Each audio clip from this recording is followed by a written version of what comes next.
How's it going, everybody? Welcome back to another guitar lesson. I'm your host, Logan Grindle, and as always, if you see anything you like in this video today, please be sure to hit the like and subscribe button down below this video and to share with your friends. All right, so in today's video, we're going to be talking about old-timey bluegrass rhythm. And this video is designed to help those of you who are either just now getting into bluegrass guitar, or you might have been like me when I was first learning to play bluegrass and have already dove deep into the modern bluegrass rhythm, and you're just trying to get back to the roots of it, and you want to get better at the style of rhythm that influenced the musicians we all know and love and that started the genre. So in either case, you've come to the right place. So here is a lesson on some old-timey bluegrass rhythm, some examples of people I can think of that played old-timey bluegrass rhythm. So Lester Flatt, Mac Wiseman, Charlie Waller, Jimmy Martin, so just to name a few. So anyways, without further ado, here is a lesson on old-timey bluegrass rhythm. Stay tuned for more.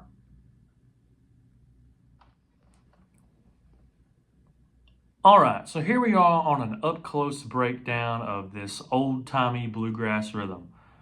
All right, so let's get right into it. So just think like Mac Wiseman, Lester Flatt, maybe even Jimmy Martin for this, if you're wanting to think of an example of someone who played old-timey bluegrass rhythm. So first things first, if you're used to playing this G chord like this, that's perfectly acceptable in bluegrass. But if you want that old-timey sound, you probably want to play your G chord like this. All right? And the reason why is because what makes a chord or a key or anything sound major is, more specifically, is when the presence or the lack of the major third. All right? So in this case, since we're in G, if you watched my scales video, which all that means major third is just the third note of the major scale. So if we're in G, 1, 2, 3, all right, is our B note. And so right here, the B string is ringing out openly. So that's what gives it a different, happier sound. Listen to the difference between and. Like, yes, they're both still happy, but this one sounds, this G chord sounds more direct and to the point, while this one sounds like, all right, so hopefully you get the picture. So, and all that is middle finger on the third fret of the low E, and then ring finger on the third fret of the high E. And then we got, you want to kind of let the fleshy part or the skin of your finger kind of just mute that A string, all right? So the pattern for this we got is, all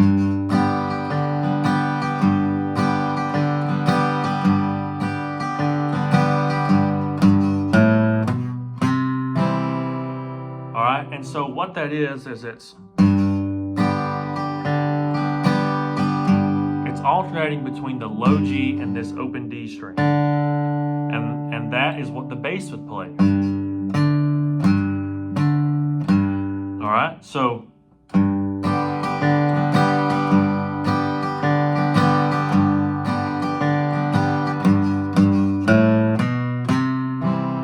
and so our walk from the 1 chord or the G chord to the 4 chord or the C chord is, and that's 2 times on the G, low G, and then open A, second, third. So,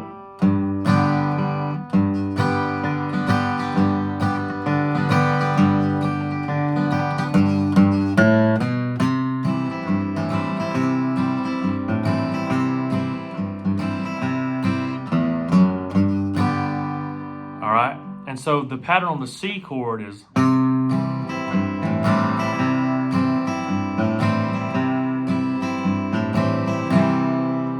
that's just between you move, and that's also what the bass would play over that chord. So what we got so far is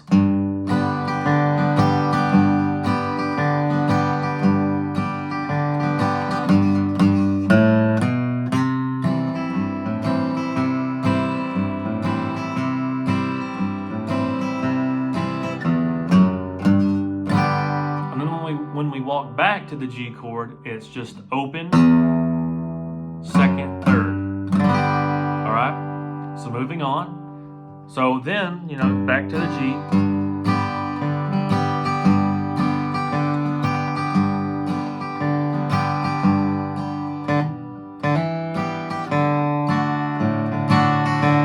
And so that's kind of like the walk to the 5 for the first time around for this exercise.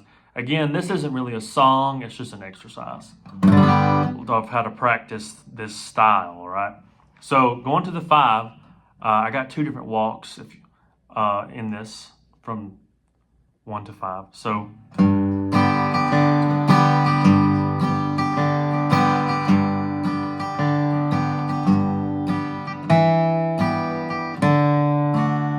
all that is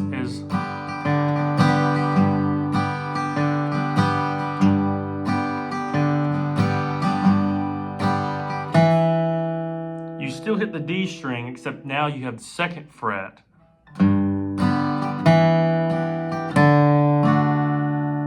All right.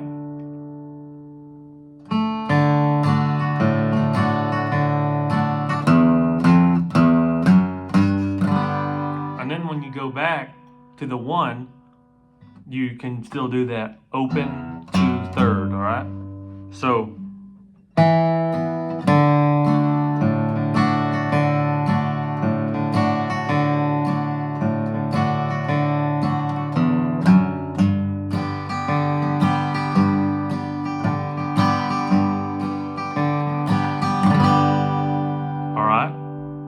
So then we got the same thing.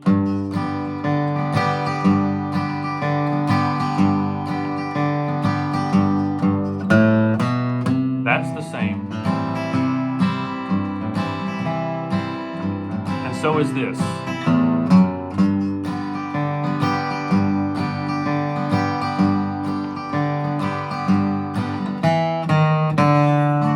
But that's the different lick. That's a different lick to play from 1 to 5.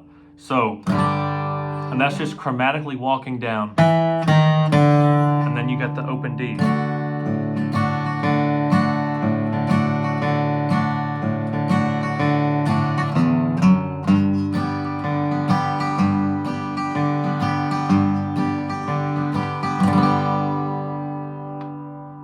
So far, here's what we got. And this is the entire exercise. So real slow.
And that final little lick, that G run, the Lester flat G run, he revolutionized that. He was one of the first people to do that. And, it's very prominent in bluegrass. It's been reimagined, several times over.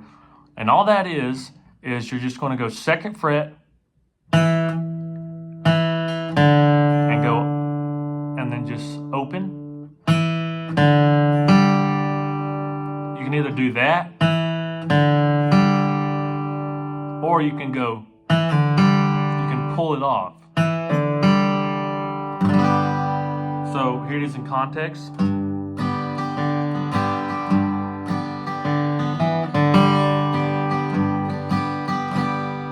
And then here's the other one in context.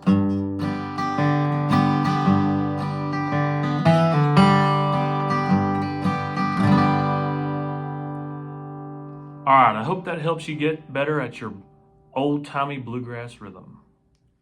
Alright everyone, that's a wrap for this lesson. Thanks for watching. I hope this video helped you get better at your old-timey bluegrass rhythm.